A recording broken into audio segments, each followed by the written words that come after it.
So, welcome back students. We are basically discussing concept of enantiodivergence, and we said that desymmetrization and divergence are very much well linked together, and if you are thinking about a desymmetrization of a prochiral entity, that basically leads you to divergence. Now, normally we will try to give you a similar kind of problem in our next assignment, and here we will give you a compound which is this compound. This compound, I say you have to convert this compound to both the enantiomers of this product, which is basically nothing but a lactone, 6 member lactone.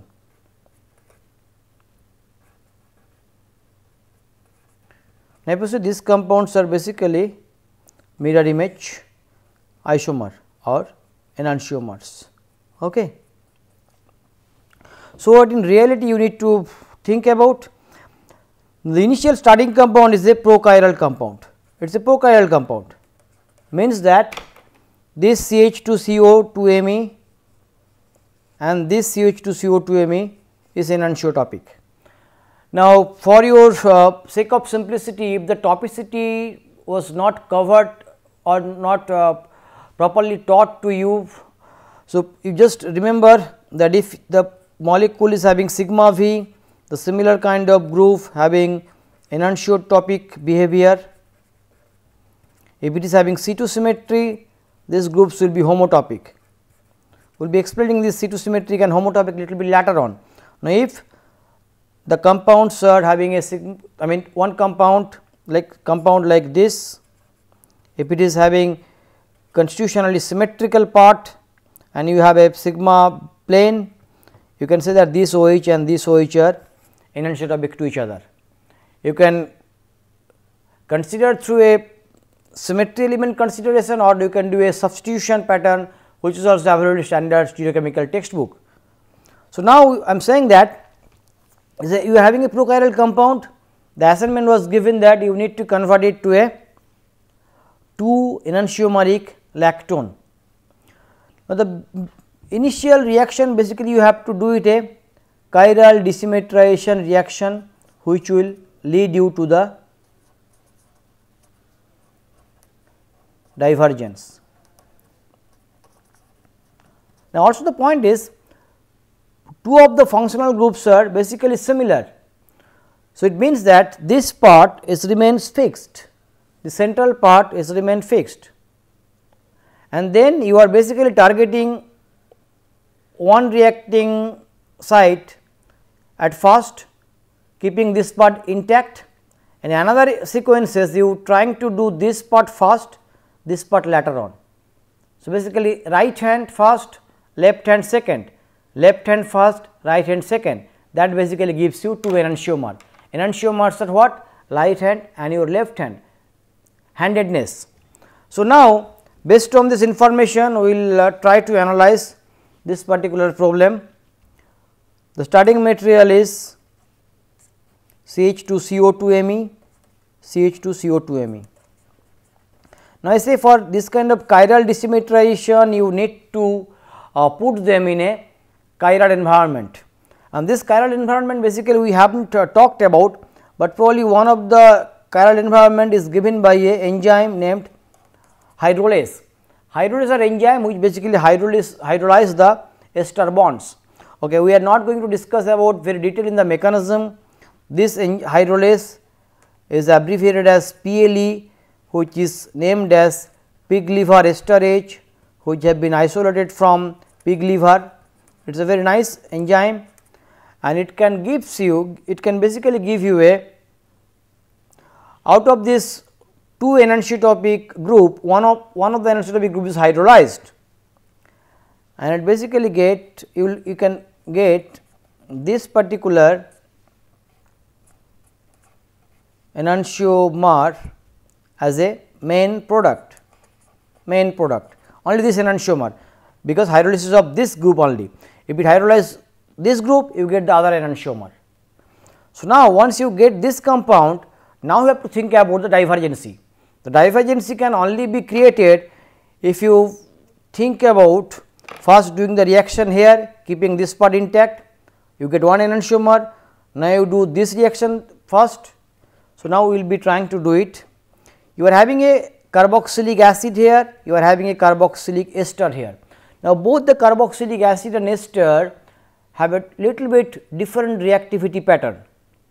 So, initial case, if you react with a metal hydride like lithium borohydride, not metal hydride, basically borohydrides. The borohydrides are milder reducing agent and they are normally known to reduce the corresponding ester group, not the acid. So, acids won't be touched and you basically get this compound. Okay. Now, this compound will give you, after this simple lactonization, will give you one of this lactone whose structure is fine. In second case, as I said, first we touch the ester. In the other route where you have to create the divergency, you need to touch the acid first. Now, acid how can you reduce in presence of ester? The best reagent is boron, boron THF or boron diboron. Now, boron basically, if you go to a standard textbook, boron first react with this carboxylic acid to give you the acyl boron complexes. So, it substantially enhances the electrophilicity of this carboxylic acid. Then hydride transfer takes part from this boron and is basically reducing the carboxylic acid to give you the primary alcohol.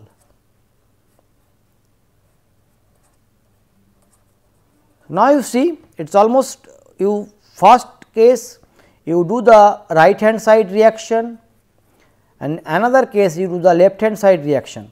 So, now here if you now close the ring, it will react in this fashion and then what will get? You get this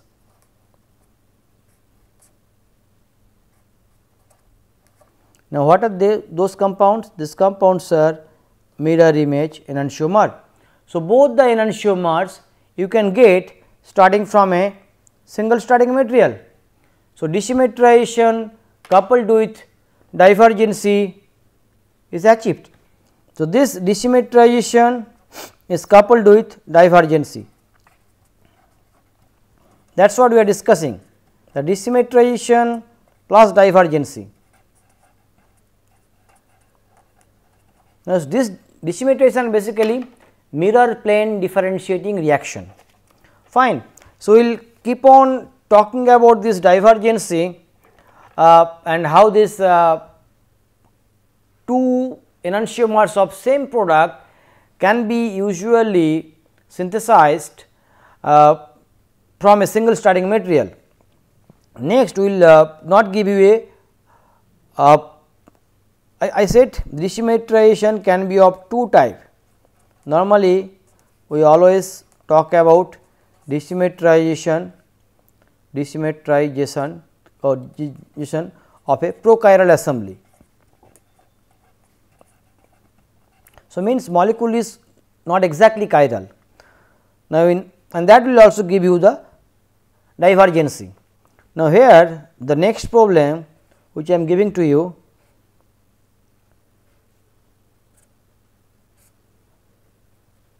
you are having this epoxide. I am saying that convert this epoxide to both the enantiomers of the target molecule this.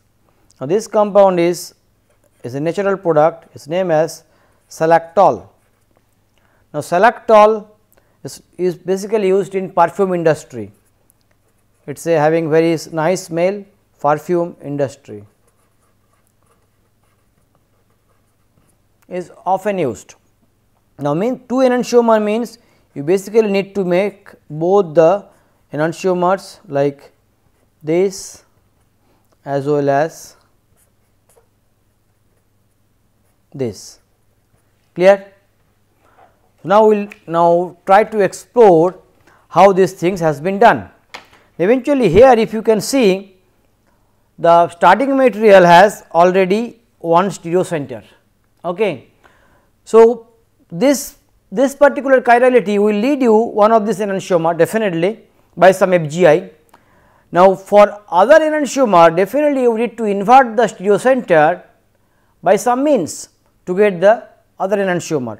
Now, if you now count the number of carbon, you basically 1, 2, 3 is the main backbone, this 1, 2, 3, you basically need to introduce this extra carbon backbone. So, now we will try to do the retro, because retro was our main focus. So, what we try to do? We will try to do the retro for simple without talking about the enantiomer.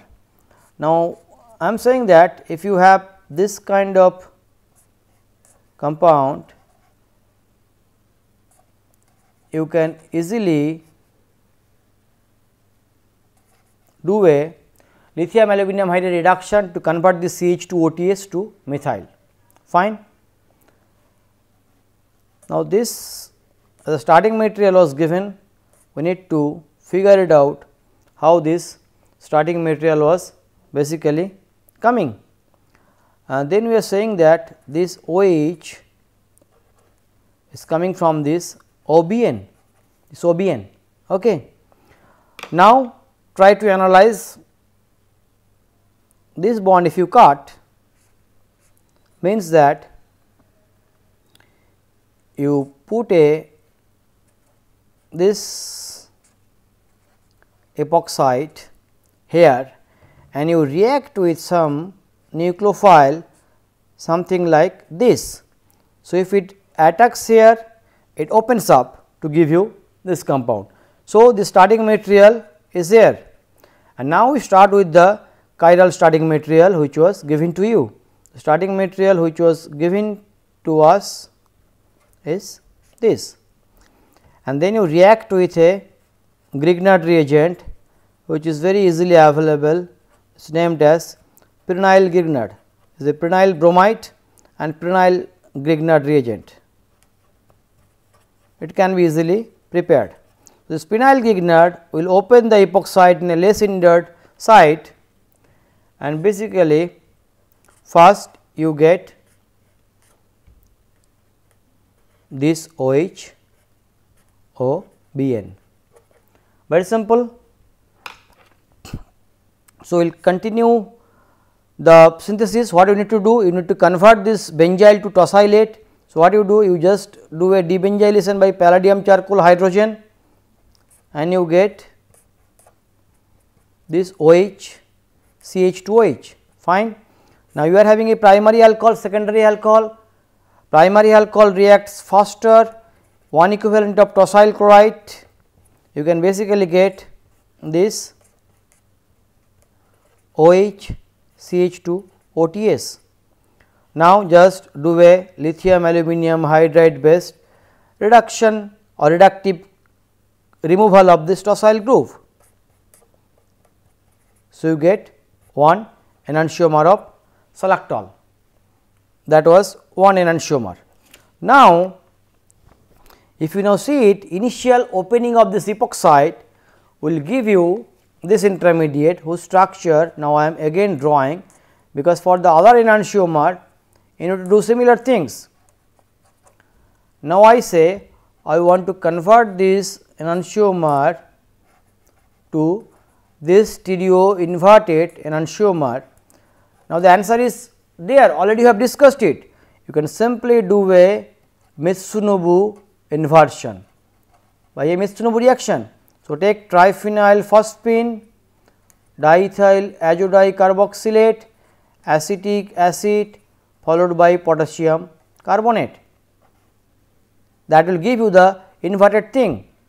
Now, the same thing you do palladium charcoal hydrogen, you will basically get this OH and this primary, then you react with 1 equivalent of tosyl chloride, 1 equivalent, you get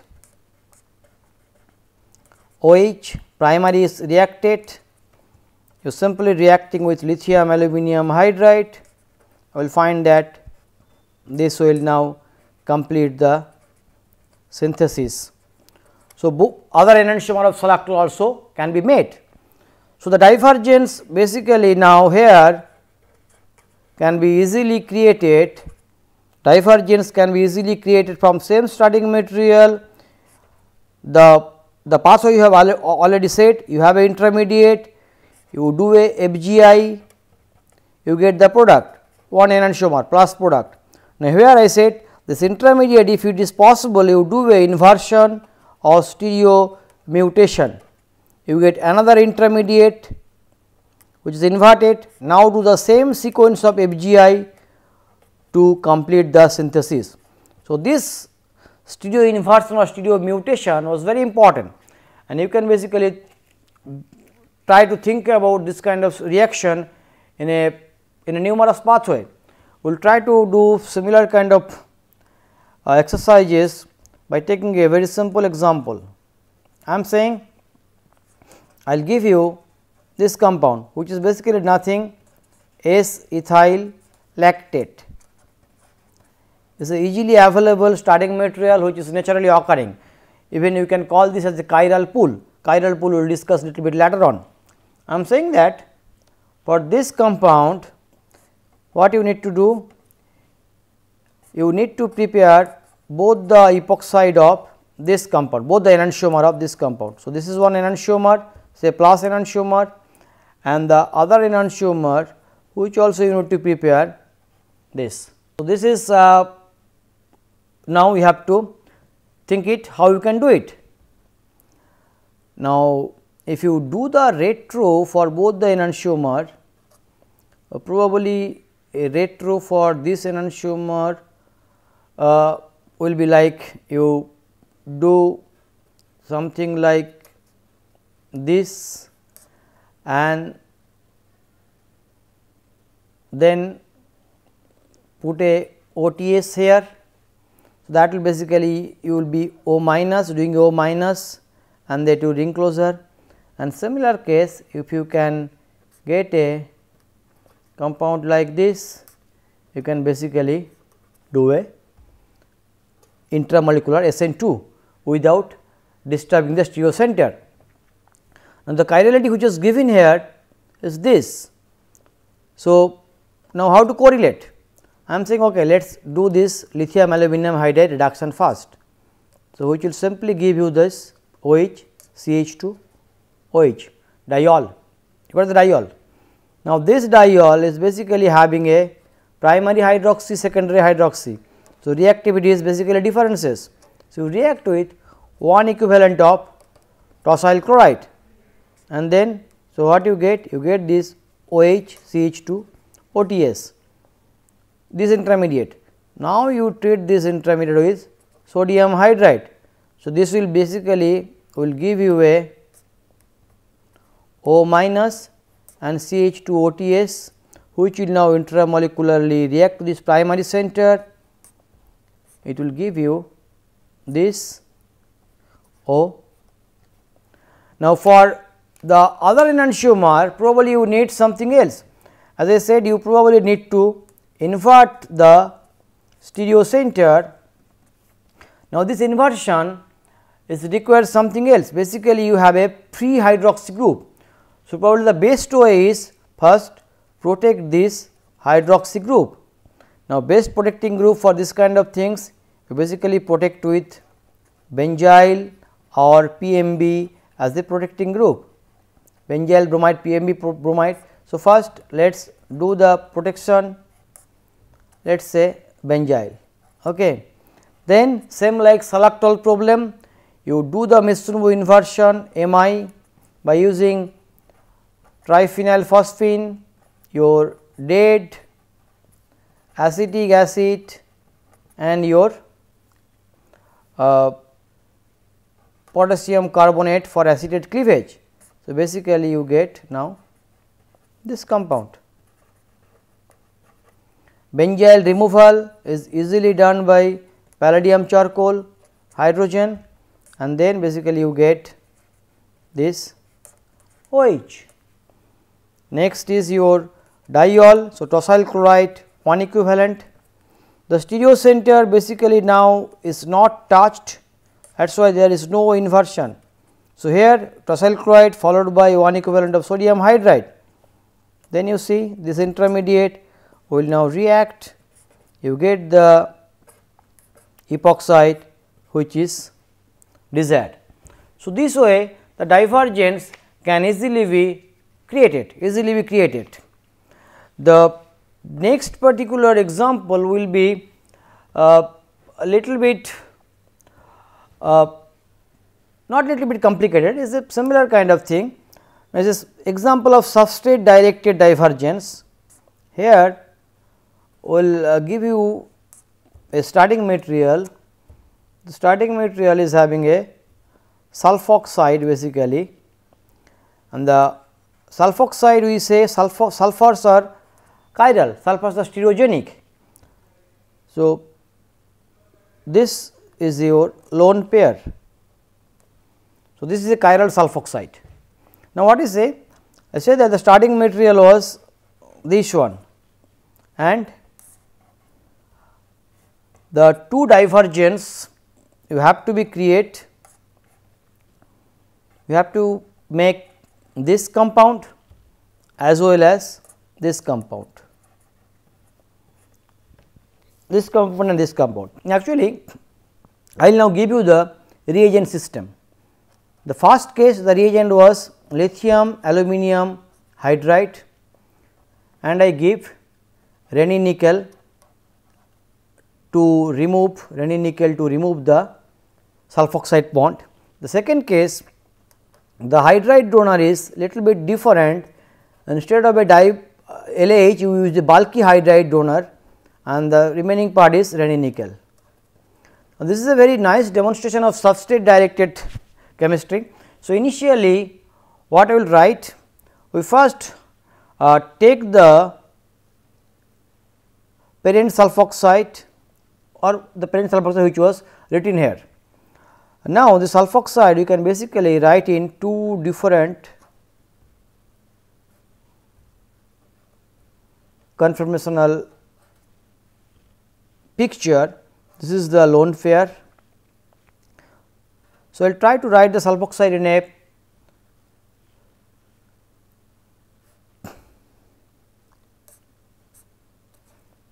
let us say your R is here, and then the sulfoxide oxygen is here.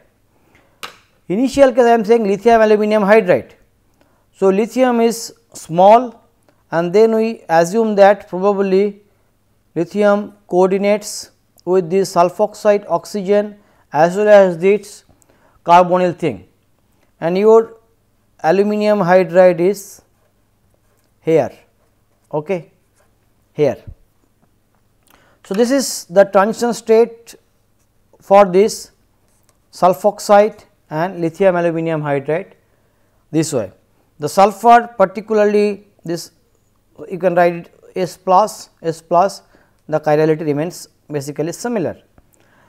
Now, as this is basically a chelation, this hydrogen where from it will attack? This will absolutely be attacking from this part or this back side of this carbonyl. It will basically attack from this back side of this carbonyl to give you a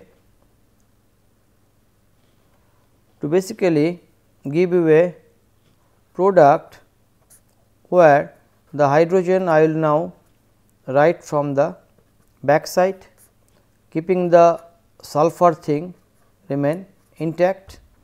The paratoluene which was the beta or above the plane, your lone pair is below the plane. Okay.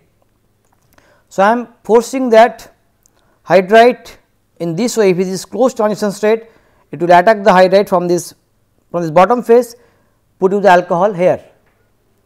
Now, your Raney nickel, which is we already explained, Raney nickel is known for carbon sulfur bond cleavage, So, this way you basically get the one enantiomer which is drawn here. Okay. Now, in second case you are having diball. Diball is very bulky reagent. So, now what will happen, the initial sulfoxide you can simply draw the same way as you drawn earlier. Okay. Then the carbonyl, now probably it has to be rearranged in different way, because diball is sterically bulky, probably coordination was now not possible. So, now in this case the carbonyl carbon and this sulfoxide SO, it will basically aligned in a anti way to have this dipole dipole repulsion in minimum fashion, because this is also electron withdrawing, this is also electron withdrawing. So, this dipole dipole trying to repulse, that is why you have a anti alignment. So, this is the main thing, and then you probably have a coordination here with this aluminum. You are having this hydride and then this bulky isobutyl group. And you can also basically figure it out, this aluminum might coordinate with this electrophilic carbonyl, but is a bit difficult, or you can have a dimeric diball, which also can be quite possible. You can have a put a aluminum this H with this extra hydrogen, you have this isobutyl,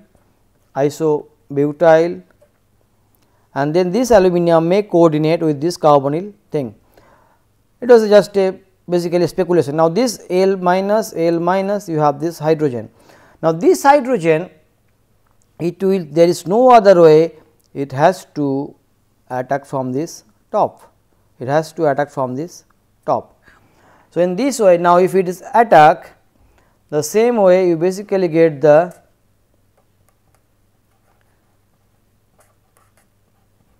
basically the carbonyl phase, in one case attack from re phase, one case attack from psi phase, that basically dictates the whole stereochemistry. So, now your remaining part all are similar, your toluene group, your sulfoxide lone pair S plus. Now, you are doing a Raney-Nickel treatment, Raney-Nickel cleavage, which basically give you this OH methyl. So, basically by choosing two different reactions which are fundamentally react in a different way, you can basically create the divergency. So, this is purely a reagent dependent divergency,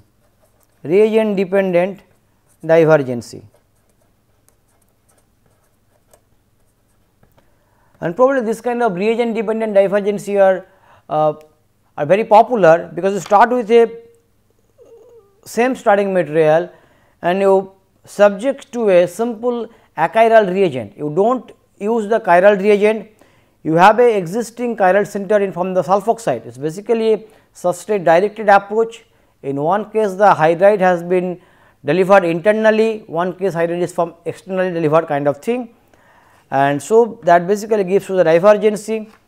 So, probably we will try to continue this divergency concept for few more example, or we will give you some assignments which you can solve at your own, and then we will try to have a clear cut concept how this divergency helps you to create two enantiomeric product of same compound starting from a same starting material.